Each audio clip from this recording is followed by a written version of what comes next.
Mister Kabra, 2 साल की सजा काटने के बाद तुम आज एक नई जिंदगी शुरू करने जा रहे हो। कोशिश करो दोबारा इस जेल का मुंह ना देखना पड़े। मुझे नहीं लगता है कि तुमसे बड़ा बेवकूफ इस दुनिया में कोई और होगा जो अपने ही पेट पर लात मार रहा है।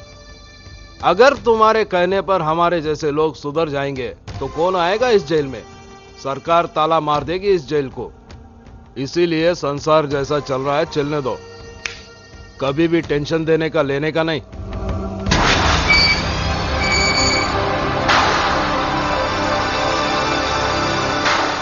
अरे वेलकम वेलकम काबरा सेठ, मुबारक हो। एक मिनट, किस खुशी में ये हार पहना रहे हो?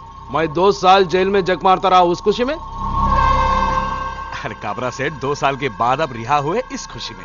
अरे तुम्हारे होते हुए तो मुझे 6 महीने में बाहर आना था। किस बात के दोस्त हो तुम? काबरा सेठ, आपको 2 साल 2 महीने की सजा हुई थी।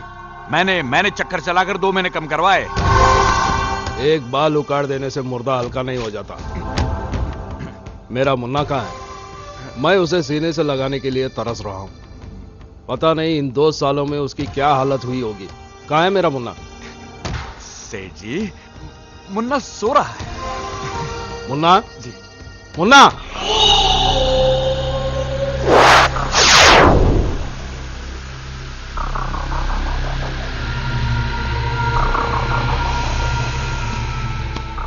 मुन्ना, तू इतना दुबला क्यों हो गया? मैंने जेल जाने से पहले क्या बोला था? देख मुन्ना, टेंशन देने का लेने का नहीं। आखिर तूने टेंशन ले लिया ना? बोल बोल बोल मुन्ना, क्या बात है? बोल। बताता हूं। क्या कोई हमारे गोडाउन जलाकर चला गया, हमारा माल लूट कर ले गया, हमारे सारे धंधे चौपट कर गया और तू कुछ नहीं कर सका?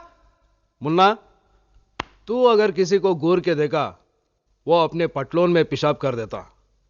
अगर मजाक से भी किसी को मारा तो वो वही मर जाता। फिर भी तू उस आदमी का पता नहीं लगा सका? अरे मुन्ना, हम दोनों भाइयों को अपने मर्दानगी पर नाज है। फिर ये तीसरा मर्द कौन पैदा हो गया? वो तीसरा मर्द मैं हूं। कौन? बलवंत? तुम्हारा होलिया बता रहा है कि हमारी बर्बादी के जिम्मेदार तुम हो। ठीक उसी तरह जिस तरह मेरी बर्बादी के जिम्मेदार तुम हो। बरसों पहले जो कुछ तुमने मुझे दिया, आज वही सूद समेत तुम्हें लौटा रहा हूं काबरा। हमारी असलियत तो तुम पहले से ही जानते हो, फिर भी तुम्हें डर नहीं लगा? डर? किस बात का डर? मौत का? मैंने अपनी जिंदगी में मौत से ज्यादा खतरनाक हादसे देखे। अब मैं मौत से नहीं डरता, मौत मुझसे डरती है। तुमने जो मुझे धोखे दिए और तुमने दोस्त होकर जो मेरे साथ गद्दारी की है, उसका मैं तुम लोगों से ऐसा बदला लूंगा कि तुम लोग तो मरने के बाद भी उसे याद रखोगे। और इसको मेरी धमकी मत समझना, ये मैं तुम्हारे बीच खड़ा होकर तुम्हारे मुंह पे चैलेंज मार के जा रहा हूं। हाय मुन्ना, कभी भी टेंशन देने का लेने का नहीं।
तेरा बहुत बहुत शुक्रिया।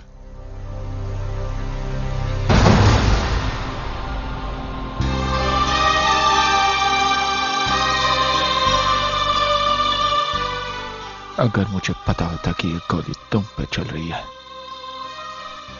तो मैं तुम्हें कभी नहीं बचाता।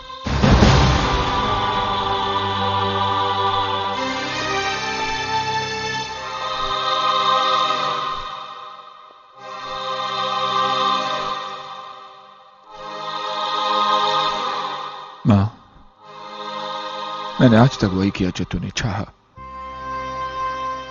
बहनों को बेटियों की तरह पाला पोसा, पढ़ाया लिखाया। कभी तुम्हारी कमी महसूस होनी नहीं थी। कभी ऐसा कोई काम नहीं किया जिससे तेरी आत्मा को दुख पहुंचे। मां, आज अनजाने में मुझसे बहुत बड़ा गुनाह हो गया। मैंने उस आदमी की जान बचाई जो तेरी मौत का जिम्मेदार है। याद है ना मां? याद है तू कैसी जिंदगी के लिए तड़प रही थी और मैं बेबस और लाचार होकर पथरीली आंखों से तुझे देख रहा था।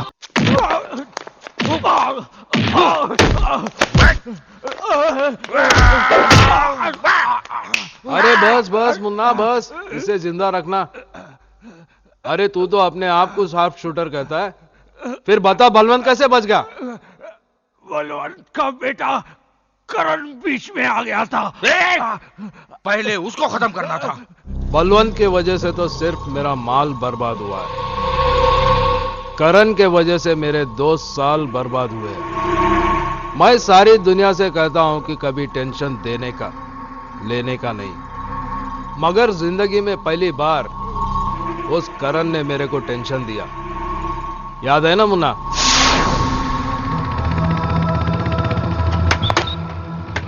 थैंकफुल कर देना प्लीज।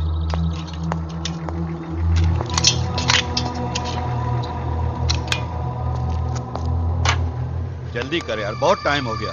अरे कर तो रहा हूं यार। अरे क्या कर रहा है? अभी तक आधा भी नहीं हुआ, टाइम खराब हो रहा है यार। हाँ जल्दी कर यार, ये घर मेरे को जाना है। कितना लेट हो गया मैं, हाँ समझता नहीं तू।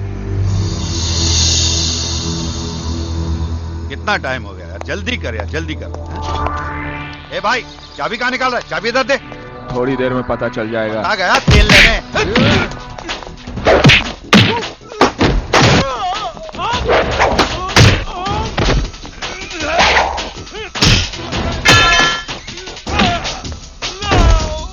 साले, पेट्रोल में केरोसिन नहीं होता है। अभी पता चल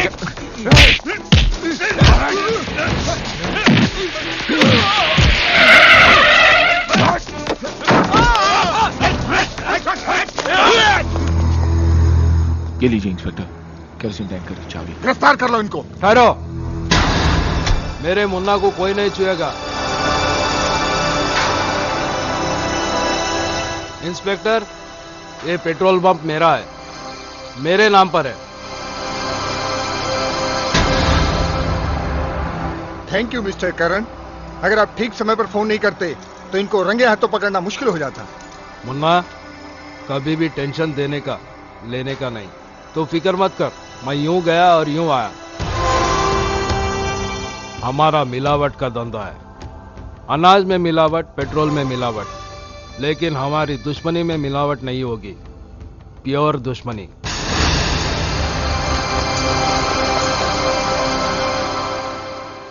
करण, मेरी बदनामी का बदला तुझे बदनाम करके ही लूंगा।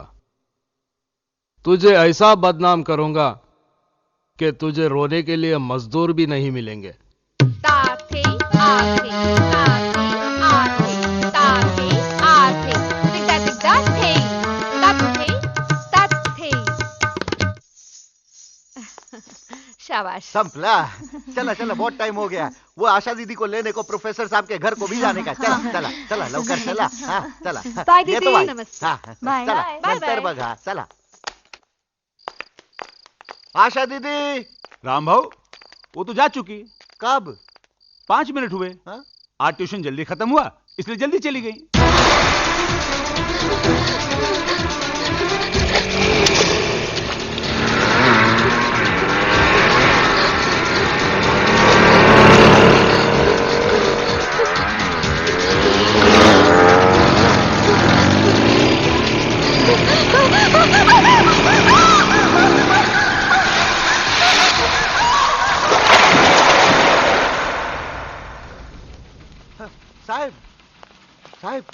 साहेब, आशा दीदी अजून तक घर को नहीं पहुंची. घर नहीं पहुंची? हाँ. मतलब? प्रोफेसर साहब के घर लेने को गया, पर उधर से तो कब का निकल चुकी वो साहब. कितनी बार कहा उन्हें अकेला मत छोड़ा करो. देवा देवा कुटे भैया आ गए. साहिब आला रे भैया. आशा दीदी अभी तक घर नहीं आई. जवान पोरी है. इतना रात हो गया, मेरे को तो बहुत डर लगता है साहब. हे देवा कुटे गेले रे पोरी मला माहित नाही. देखो, घबराने की कोई बात नहीं. आशा कोई बच्ची नहीं, गई होंगे अपनी सहेली के वहाँ. हम लोग उसे ढूंढ लाते हैं. जल्दी देखो ना साहब. भैया जल्दी आना साहब. हाँ ध्यान से लाओ कर आना साहब.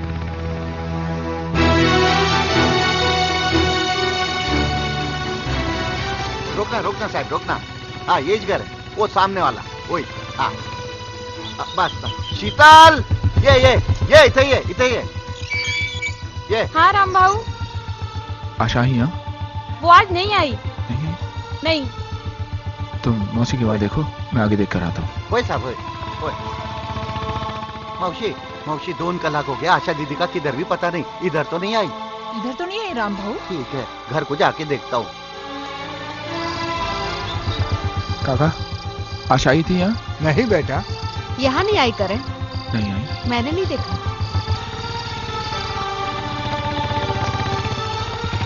आशा आई थी यहाँ? नहीं साहब, नहीं, यहाँ नहीं आई. आप चिंता मत कीजिए, मैंने कांस्टेबल को भेज दिया है. आपकी बहन जरूर मिल जाएगी. और फिर ये शहर इतना बड़ा तो है नहीं कि ढूंढना मुश्किल हो जाए. साहब, आशा दीदी घर को वापस आ गई. आ गई? हाँ. Thank you inspector. Welcome. I am sorry. Thank you. या. आशा कहाँ है? मला माहित नाही. खरं सांग. बेडरूम में. पर उसको कुछ बोलना नहीं साहब, वो बहुत डरेली है. लेकिन हुआ क्या? कहाँ गई थी वो? नहीं, गई तो किधर पर नहीं थी, पर घर को आते पकड़ पाँव फिसल गया और कीचड़ में जा गिरी. हाँ. वैसे चोट तो नहीं आई? नहीं साहब, चोट भी तो काय पर नहीं आई. भैया, कीचड़ में गिरने से उनके कपड़े गंदे हो गए थे, इसलिए कपड़े बदलने के लिए अपनी सहेली के घर चली गई थी. भैया प्लीज दीदी को डांटना नहीं.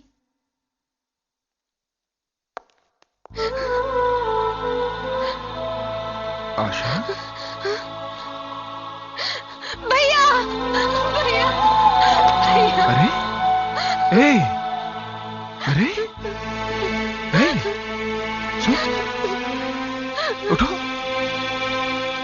अरे, रो क्यों रही है? सहेली के घर गई थी ना, तो क्या हुआ? मैं कोई पागल तो नहीं कि किसी भी बात पर डांट दूं. रात बहुत हो चुकी थी और तू घर नहीं आई, इसलिए घबरा गया था. चल रोना बंद. अरे, तुझे तो तेज बुखार है. मैं अभी डॉक्टर को बुला कर आता हूँ. नहीं भैया, नहीं. आप डॉक्टर के पास मत जाओ, मेरे पास बैठ जाओ. मैं बिल्कुल ठीक हो जाऊंगी भैया. मैं बिल्कुल ठीक हो जाऊंगी. हाँ, तू रोना मत. आजा, चल. जना साहब, देखिए, मैं आशा के बारे में आपसे कुछ बात करना चाहता हूं. आशा के बारे में? कहिए. वो क्या है कि बात कुछ ऐसी है कि फोन पर नहीं बता सकता. मुनासिब होगा आप हमारे घर आ जाएं. जरूर. क्या कहूं, कुछ समझ में नहीं आ रहा है. ये ऐसे हो जाएगा मैंने सोचा भी नहीं था. चाहता तो ये बात मैं छुपा भी सकता था, मगर मैं आपको अंधेरे में नहीं रखना चाहता. अपनी पत्नी की अचानक हुई मौत के गम में मैं अक्सर शराब पीने लग गया. आज आशा ट्यूशन लेकर घर वापस चली गई तो मैंने शराब पीना शुरू कर दिया. मगर थोड़ी ही देर में आशा भागती हुई डरी सहमी सी अचानक वापस आ गई.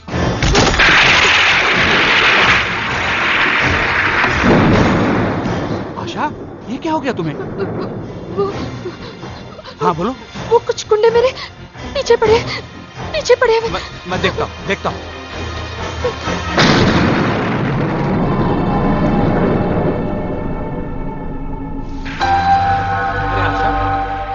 आशा, बाहर तो कोई भी नहीं है. तुम एक काम करो, अंदर अलमारी में मेरी पत्नी के कुछ कपड़े पड़े हुए हैं, जाकर बदल लो. डरो मत, मैं तुम्हें घर छोड़कर आऊंगा. जाओ. हाँ.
मैं प्रोफेसर से मिलके आ रहा हूं।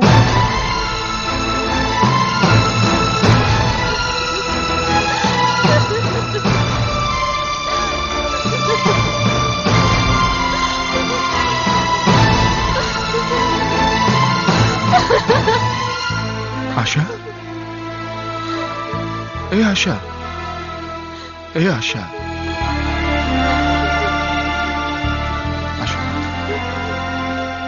मत रो मेरी बहन। देख देख, मेरी नजरों में मेरी बहन आज भी उतनी ही पवित्र है जितनी वो कल थी। दोष तेरा नहीं है, दोष मेरा है, मेरी परवरिश का है।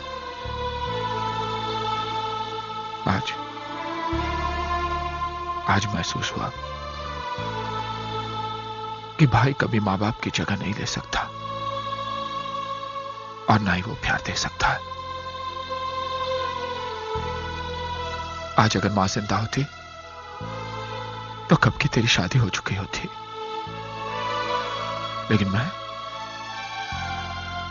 अच्छे रिश्तों की तलाश में बार बार तेरी शादी टालता रहा।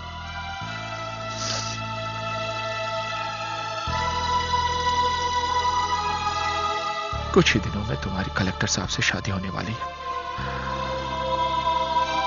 समझ में नहीं आता क्या करो। मेरा गला घोट दो, अपने हाथों से मेरा गला घोट दो। पागल हो गई है? जिन हाथों पे बरसों से तू राखी बांधती आई है, तू चाहती है मैं उन्हीं हाथों से तेरा गला घोट दूं? ए आशा, मत रो रे, मत रो। सुन, इस घर की दीवारें टूट कर गिर जाती है, उसी घर के आंगन में लोग अपना रास्ता बनाते थे। मत रो, मत रो।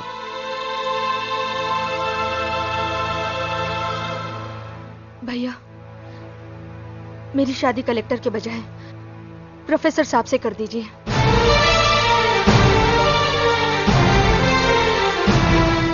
ये क्या कह रही है तू? हाँ भैया, चाहे मेरी जिंदगी नर्क हो जाए, मगर मैं उस कलेक्टर के साथ विश्वासघात नहीं कर सकती। अगर मेरी जिंदगी में 2 बच्चों के बाप की बीवी बनना लिखा है तो मुझे मंजूर है, लेकिन मैं ये नहीं चाहती कि मेरी वजह से मेरी बहनों की जिंदगी तबाह हो।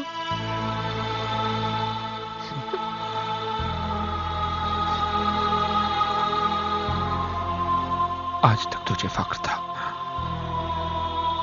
कि मैं तेरा भाई हूं,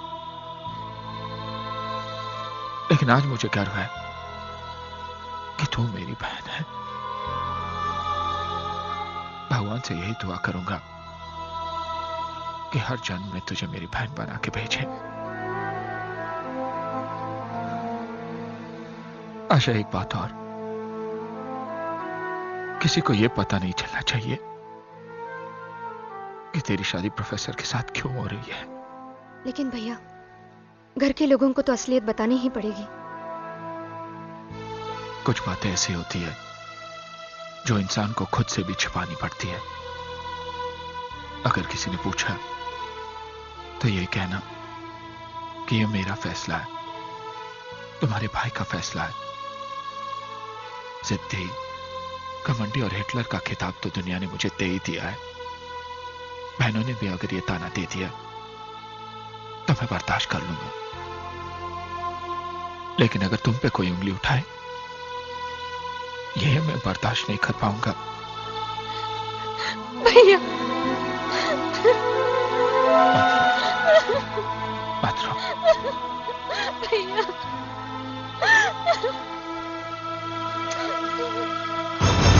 ये सब मैं क्या सुन रही हूँ? क्या हो रहा है? क्या गुनाह है आशा दीदी का, जिसकी वजह से आप उनकी शादी कलेक्टर से ना करके 2 बच्चों के बाप से कर रहे हैं? आपने तो कहा था कि अपनी बहन की शादी इतनी धूमधाम से करेंगे कि सारा शहर देखेगा। सारा शहर तो देखेगा भैया, लेकिन आशा दीदी की डोली नहीं, उनकी अर्थी उठते हुए देखेगा। आप दीदी के लिए शादी का जोड़ा नहीं लाए हैं, कफन लाए हैं, कफन। कल जब वो आपके सामने आएगी तो ऐसा लगेगा जैसे एक जिंदा लाश आ रही है। कल और आज के बीच में ऐसा क्या हो गया है जो दीदी से सौतेला सलूक करने लगे? दीदी कोई गाय बकरी नहीं जिसे किसी भी कूड़ने से बांध दिया जाए। आशा दीदी ने भले डर कर आपके सामने सर झुका लिया हो, लेकिन आप ये बात ध्यान से सुन लीजिए, हम ये शादी हरगिज़ नहीं होने देंगे। Shut up! इस घर में फैसला करने का हक सिर्फ मुझे है, या वही होगा जो मैं चाहूंगा। तुम्हारी तुम्हारी तुम्हारी तुम सबकी शादी वही होगी जहां मैं तय करूंगा। आशा की शादी में अगर आना हो तो आ जाना, और अगर नहीं आना हो तो मत आना। आप भाई नहीं, वो कसाई है जो बकरी के बच्चे को दाना पानी खिलाकर बड़ा करता है और एक दिन गोश्त के बाजार में जाकर उसे बेच देता है।